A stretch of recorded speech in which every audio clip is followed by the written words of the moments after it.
Vous êtes là? Vous êtes là? Oh, bah alors vous voulez une petite vidéo.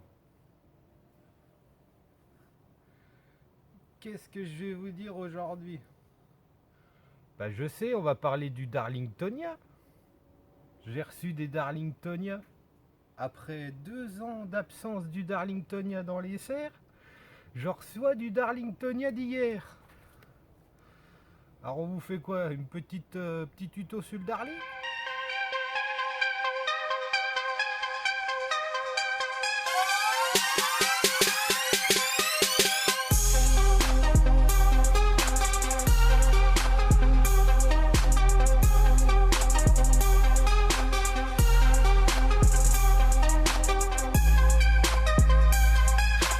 Donc le Darlingtonia, une plante donc d'Amérique du Nord, sur l'Oregon et la Californie. Et ça pousse sur un rayon de 80 km. Hein. Vous prenez un rayon de 80 km, c'est tout. Vous en trouverez nulle part ailleurs dans le monde. C'est pour ça que c'est un petit peu en protection, parce que bah, si ça disparaît à cet endroit-là, c'est terminé. Darlingtonia pousse en altitude, certaines altitudes, le long des ruisseaux. Il pousse à l'ombre, toujours à la fraîcheur, toujours les pieds au frais. C'est pour ça que pour nous ici, on l'avait perdu en tant que canicule. Il a eu trop chaud, je suppose. Enfin, c'est même sûr vu qu'on les a perdus en été. Ça n'a pas du tout aimé la canicule et on a...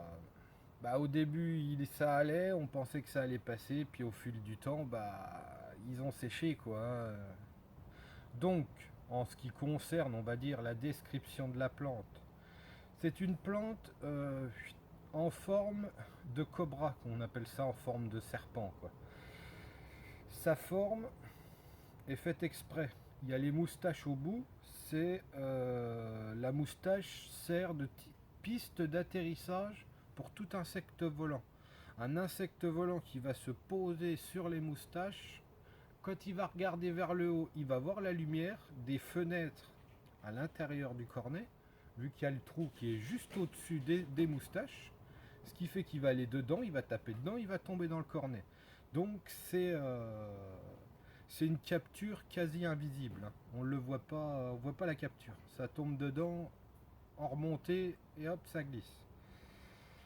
Donc c'est une plante qui fait partie des Sarracenia, mais qui est beaucoup plus délicat que le Sarracenia en lui-même. C'est de la famille des Sarraceniaceae, mais ça reste vraiment plus délicat, je vous dis, au niveau surtout de la chaleur du substrat, à l'ombre, et puis bah il faut qu'il y ait l'atmosphère qui lui plaît. Si jamais vous avez un Darlingtonia qui végète, qui ne pousse pas, il faut chercher une solution. Vous changez le substrat ou d'exposition.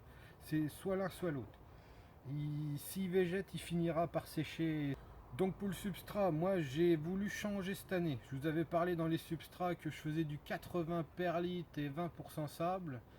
Donc là je suis parti donc sur la moitié du pot, j'ai mis le substrat là en 80 tourbe et perlite avec 20% de perlite, et l'autre moitié sphaigne morte.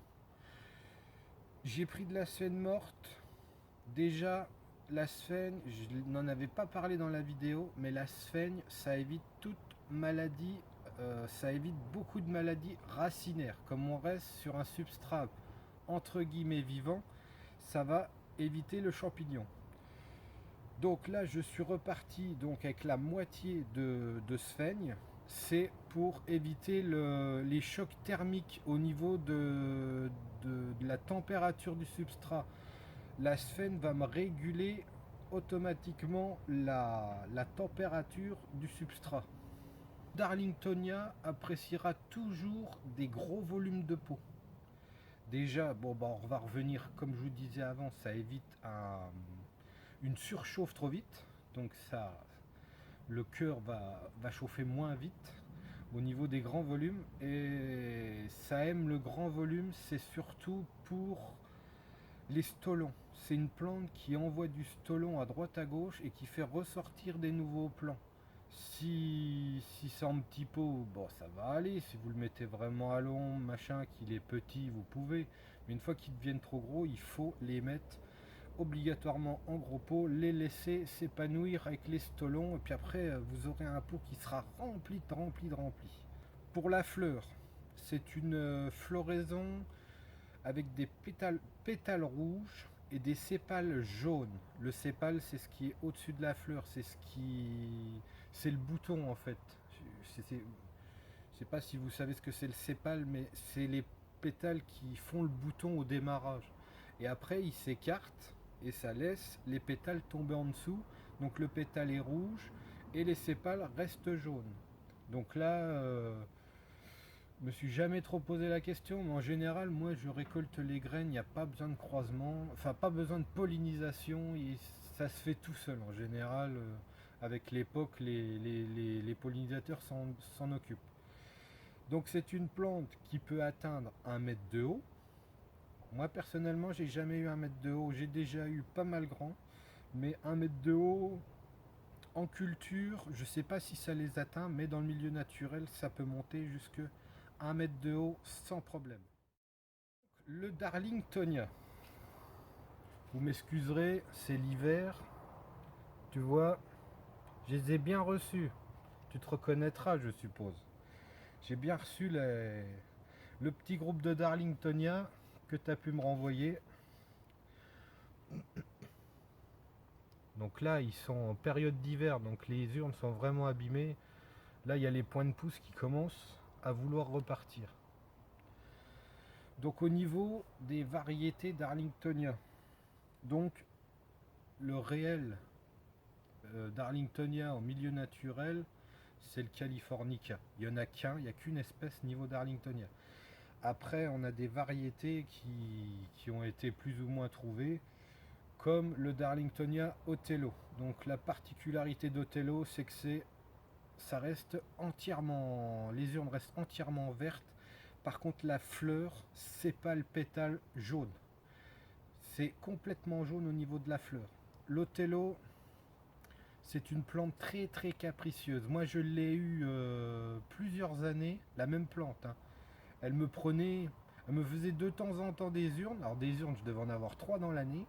Et elle prenait peut-être 2 cm par an. J'ai jamais réellement eu un gros Othello. Alors est-ce que c'est parce que c'était en serre? J'aurais dû essayer de les mettre en extérieur plus au frais. Mais j'ai jamais eu de gros Othello. C'est vraiment une variété très très capricieuse au niveau culture. C'est pour ça qu'en plus de ça, on ne la trouve plus ou moins nulle part parce que les peu de personnes qui l'ont eu, bah, ils l'ont perdu.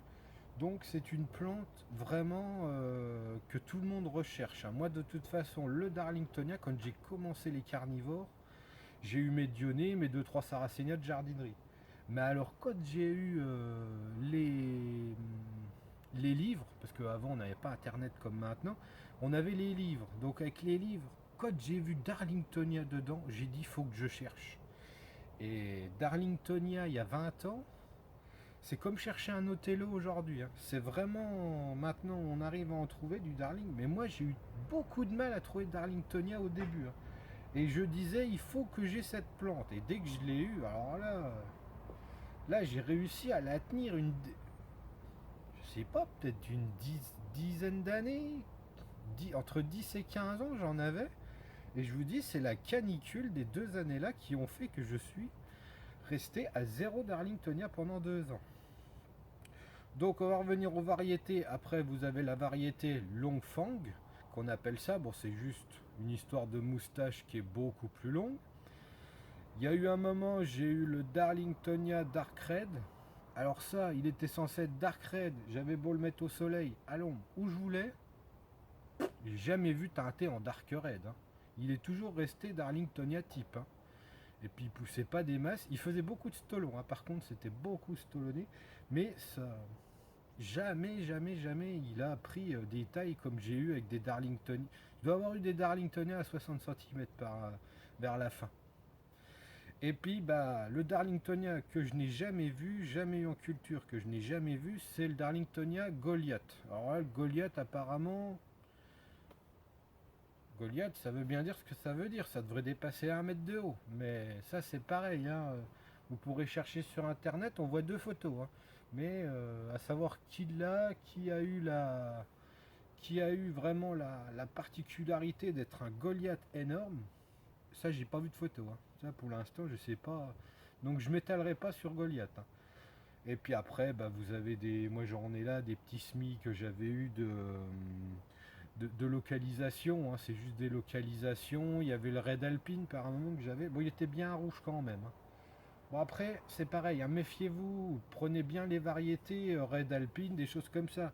Si jamais on vous propose du Darlingtonia rouge ou violet, en tant que Darlingtonia, c'est une plante qui est restée au soleil bien souvent, et puis elle teinte parce qu'elle était au soleil.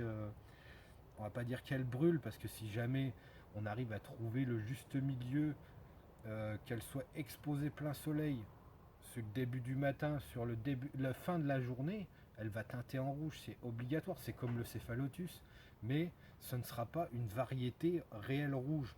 Pour moi, une variété réelle rouge, comme j'avais en petit, c'était la variété qui restait à l'ombre, mais qui me lançait des cornets rouges.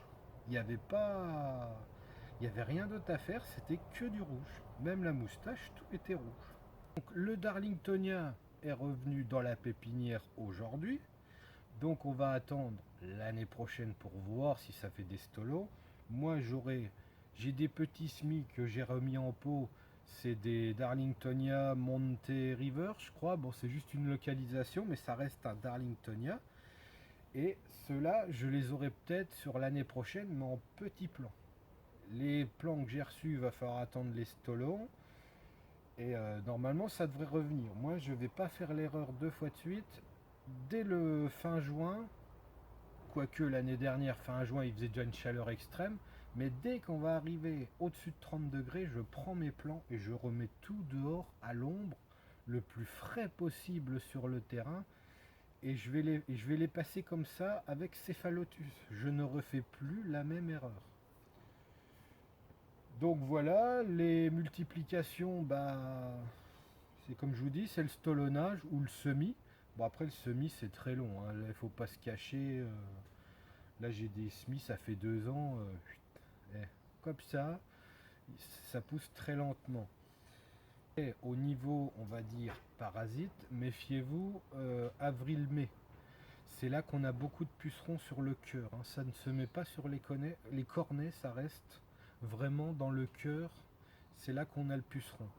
Sinon, bah, à part ça, vous avez tout ce qui est maladie classique, hein, comme un Sarracenia. Vous pouvez attraper un virus qui est inexpliqué. Ça s'appelle le virus, la plante sèche, et puis c'est fini, hein. C'est pas forcément une erreur de votre part, c'est des maladies. Après l'hiver, on peut avoir tout ce qui est botrytis, oïdium, suivant l'aération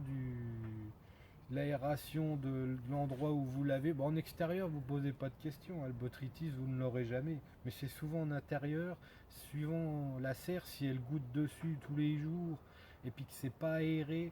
Moi, je sais, dès que je peux, au-dessus de 5 degrés, j'ouvre toujours le tunnel pour aérer au maximum. J'attends pas qu'il fasse juste soleil, hein. Dès qu'il fait au-dessus de 5 degrés, qui ne me déclenche pas le chauffage, j'ouvre la serre, ça c'est sûr.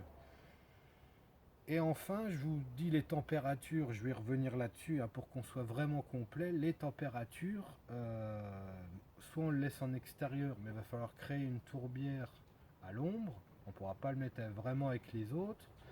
Donc c'est une tourbière à l'ombre tout seul. Sinon, température identique à Sarracenia, hein. Il faut vraiment du hors-gel pour l'hiver. Il ne faut pas les mettre à la chaleur, hein. Donc la vidéo s'achève. J'espère vous avoir renseigné un petit peu sur cette plante classée chevronnée, pour un petit peu vous orienter vers peut-être où la placer, et puis essayer de la tenir un peu mieux que chez nous les années d'avant. Donc je vous rappelle, sur une de nos vidéos, il y a toujours le jeu concours qui est en route jusqu'au 1er mars, donc vous avez encore une semaine. Après, c'est le tirage au sort, ça sera terminé. Et je réfléchis pour la prochaine vidéo. Allez, à plus!